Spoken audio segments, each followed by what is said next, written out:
Okay, Sam, I'm going to ask you the same questions that I did to Tyler. Just a little bit of a preface. We rode 5 different bikes today. Mostly we rode 4 bikes.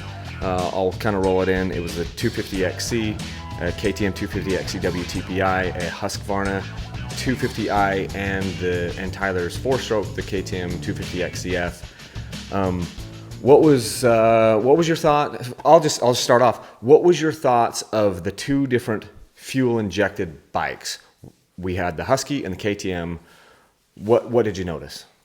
So I noticed that the basically rider position on the KTM was a little bit more roomy than the Husqvarna. That was the biggest difference for me, and that's what stuck out the most. But as far as the bikes are concerned, the power, like, they're really, really good. Both of them are really good. And they're very, very similar. But that just where the handlebar positioning is, it's just a little bit better. So out of the 2 different bikes, the 2 different EFI bikes, we'll start with the Husky and the KTM. Which did you like better today? And did it surprise you? Yeah, so, we're used to riding the KTMs with linkage. And so you try not to form biases when you're going into, doing a shootout like this. But you kind of like, well, the Husqvarna has linkage.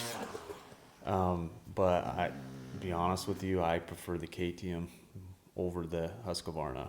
Did that surprise you at all? Absolutely. I totally surprised. And I hadn't, today was the first time that I swung a leg over that KTM 250 TPI, right? And immediately right off the bat, I felt like I could be incredibly comfortable with the bike. Where the Husqvarna, it took me a little bit, but it's still, I was able to feel comfortable on it. And you'd already ridden the Husqvarna a previous day. So you instantly felt at home on the KTM, which you didn't think you were going to, and you were a little bit more foreign on the Husqvarna. That's so funny. Yeah, and honestly, I can't really explain like why. The only thing that comes back to what I said with the rider positioning, where the handlebars are, it just fits, my body type a little bit better. And I didn't notice the PDS, like, honestly, like, because we rode some major sand whoops today, and honestly, it was the PDS didn't act or do anything weird, and it felt very good. Wow. And just a note, I have the bars in the most similar position I possibly can. Bikes are set up the same with the same tires, yada yada yada. Let's go back to the 250XC, the carbureted bike versus the 2 EFI bikes. What did you notice there? Carburetor versus EFI.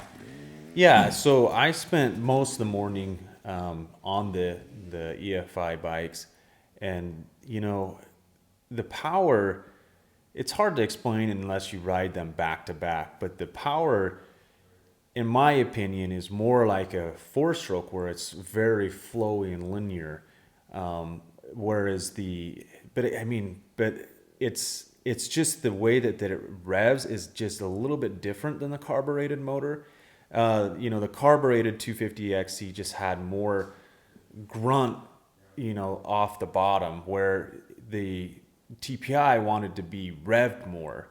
And so it, just free flowing revving was just a little bit better on the EFI than the carburetor. But honestly, they're both really good, but the one flip side is the TPI was good everywhere.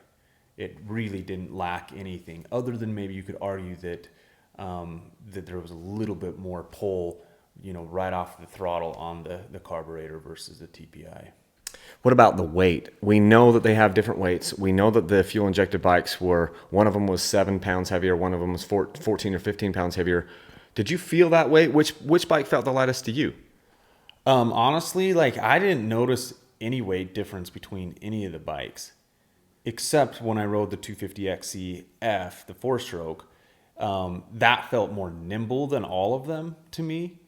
But as far as nimble or just planted, yeah, or what? Just planted, nimble, like cornering, because I don't really feel the weight unless you're kind of cornering. But honestly, like, I couldn't tell the difference in weight between the 250 XC and the 2 TPI bikes. Like they all felt lightweight, and like you know, I mean, there are some that I felt that cornered better than others, but that, as far as the weight concerned, I couldn't tell a difference.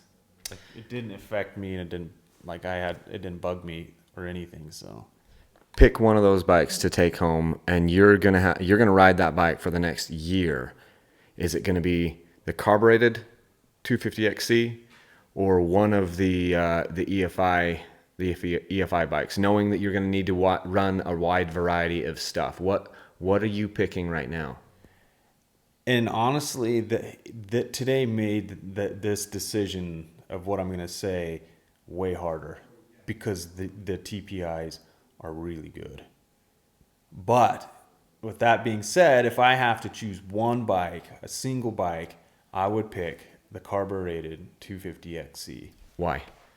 The entire package of that bike, there is something to me that seems magical with it. It could be the gearing on the XC, it could be the air fork, but I corner way better. I'm way more confident on that bike, and everything about it just suits my riding style. But that doesn't mean that I couldn't take a TPI home and not be happy with it. But if I was going to choose, it would definitely be that 250XC carbureted. And if you had to choose then one of the EFI bikes for Husky versus KTM, what are you taking? I think I know the answer. Yeah, and that was the surprise. I would take the KTM with the PDS, the no linkage. It really just, I really liked it, and it felt more comfortable to me than the Husqvarna. And to be clear, the Husqvarna doesn't do anything weird or bad. It's really good, but just way the handlebars are, it just didn't fit me as well. Yeah, and I moved the handlebars forward. Did you feel like they were too far forward, too far back? Because I had them as far forward as really we could realistically take them. Yeah, I just kind of felt like they're a little bit too close to me, or not enough room, or I'm kind of sitting a little bit too high up on the seat. It was just a weird, weirder. I mean, you get used to it and you stop thinking about it, and I only would feel it like on some downhills or cornering really hard or drops. I kind of feel like I feel like I'm riding too much onto the front wheel. Okay, cool. Thanks, man.